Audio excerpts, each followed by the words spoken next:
సముద్రాల మధ్య మెరిసే స్వర్ణ నగరం లంక. పరాక్రమం ఊపిరిగా జీవించిన రాజ్యం. ఈ నగరానికి గర్వంగా నిలిచిన ఓ యువ వీరుడు, రావణుడి కుమారుడు మేఘనాదుడు. చిన్న వయసులోనే శివభక్తితో, కఠోర తపస్సుతో ఆత్మబలం నేర్చుకున్నాడు మేఘనాదుడు. దైవిక శక్తులు అతని శ్వాసలో కలిసిపోయాయి. లంక పెరుగుతున్న శక్తిని చూసి దేవలోకమే కంపించింది.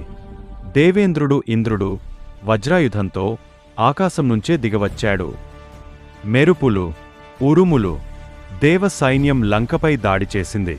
ఆకాశమే యుద్ధరంగమైంది. రావణుడు యుద్ధానికి సిద్ధమవుతుండగా ఓ నిశ్చలమైన స్వరం వినిపించింది. నాన్నా, ఈ యుద్ధం నాది. అది ఓ కుమారుడి ధైర్యం. మేఘనాదుడు భూమిమీద నిలబడలేదు. మంత్రశక్తితో ఆకాశాన్నే ఎక్కాడు. ఇంద్రుడి వజ్రం, మేఘనాదుడి అస్త్రం. మెరుపులు అగ్నితో జీకొన్నాయి. ఆకాశం చీలిపోయినట్టయింది. ఆకాశమంతా యుద్ధం. దేవతలు ఆశ్చర్యంతో చూస్తున్నారు. ఇది యుద్ధం కాదు, ఓ యువకుడి శక్తి ప్రకటన.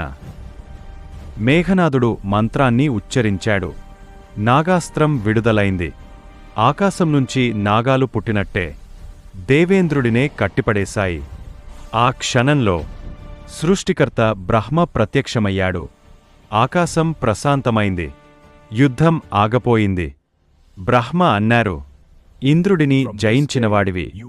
ఈ రోజు నుంచి నీవు ఇంద్రజిత్, లంకకు తెరిగొచ్చిన వీరుడు, కుమారుడిని గర్వంగా చూసిన తండ్రి.